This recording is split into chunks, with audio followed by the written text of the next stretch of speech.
வணக்கம் உறவுகளே, நான் உங்கள் ஜீவனா. என்னோட சேனலுக்கு யாராச்சும் புதுசாக வந்திருந்தீங்கன்னா ஒரு லைக் அண்ட் சப்ஸ்கிரைப் பண்ணிவிடுங்க. வாங்க, நம்ம இன்றைக்கி இந்த வீடியோவில் வந்து எதை பற்றி பார்க்க போகிறீங்கன்னா நெத்தலி பால் சொதி. பார்த்தீங்களா, முதல்ல வந்து நல்லா கடாயில் வந்து வெங்காயம், பச்சை மிளகாய், தக்காளி பழம், கருவேப்பிலை, பூண்டு வந்து நல்லா நசுக்கி போட்டு மஞ்சள் தூள், தண்ணி ஊற்றி இந்த மாதிரி ஒரு 5 நிமிஷம் நல்லா அவிய விடுங்க. அவிஞ்சதுக்கப்புறமா நெத்தலி மீனை நல்லா க்ளீன் பண்ணிவிட்டு நெத்தலி மீனை இதில் போட்டுருங்க.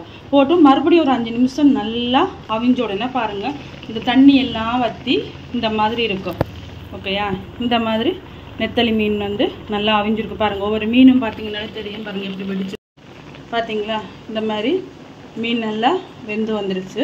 இப்போ இதில் வந்து நம்ம வந்து தேங்காய் பால் வந்து நல்லா மிக்சியில் போட்டு அரைச்சி நல்ல கட்டியான பாலை வந்து நான் எடுத்து வச்சுருக்கேன். உங்களுக்கு காமிக்கிறேன்னு பாருங்கள்.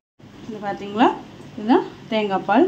நல்லா ஒரு பாதி தேங்காயை நல்லா நம்ம கட் பண்ணி மிக்சியில் போட்டு தண்ணி ஊற்றி அரைச்சி நல்லா இது பாருங்கள் எவ்வளோத்துக்கு நல்ல கட்டியான பாலாக இருக்குன்னு சொல்லி பாருங்கள், உங்களுக்கு தெரியும்.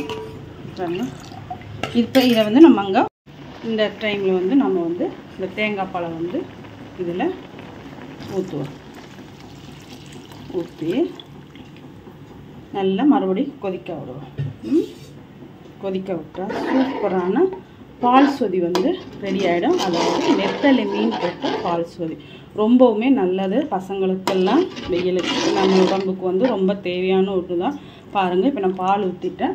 இப்போ வந்து சால்ட்டு செக் பண்ணி பார்த்துட்டு சால்ட்டு கம்மியாக இருந்துச்சுன்னா உப்பு போட்டுக்கலாம். தேவையான அளவு உப்பு போட்டுக்குவோம். இதுக்கு வந்து மிளகாத்தூள் மட்டும் விடாம தேவையில்லை. பாருங்கள் எப்படி இருக்குன்னு சொல்லி, அவ்வளோ அருமையானது. இதுங்க நம்ம உப்பு செக் பண்ணுவோம். உப்பெல்லாம் இருக்குது, கொஞ்சம் டேஸ்ட் பண்ணியாச்சு. கொதிக்காட்டு. இப்போ பார்த்தீங்கன்னா ஒரு கொதி வரும்போது நம்ம வந்து அடுப்பை வந்து ஆஃப் பண்ணால் போதும். ஆனால் கொதி வர மட்டுக்கும் வெயிட் பண்ணாதீங்க, பால் வந்து திறந்துடும். அதனால் அப்பப்போ கரண்டி வச்சு நல்லா கிளறிக்கிட்டே இருங்க.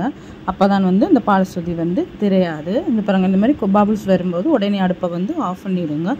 ஓகே உறவுகளே, சூப்பரான நெத்தலி மீன் பால் சொதி வந்து ரெடி ஆகிடுச்சு. நம்மளுடைய வயிற்று புண்ணுக்கெல்லாமே இந்த பால் சொதி வந்து அவ்வளவு நல்லது. ஓகே உறவுகளே, இந்த வீடியோ உங்களுக்கு பிடிச்சிருந்தா லைக் பண்ணுங்கள், ஷேர் பண்ணுங்கள், கமெண்ட் பண்ணுங்கள்.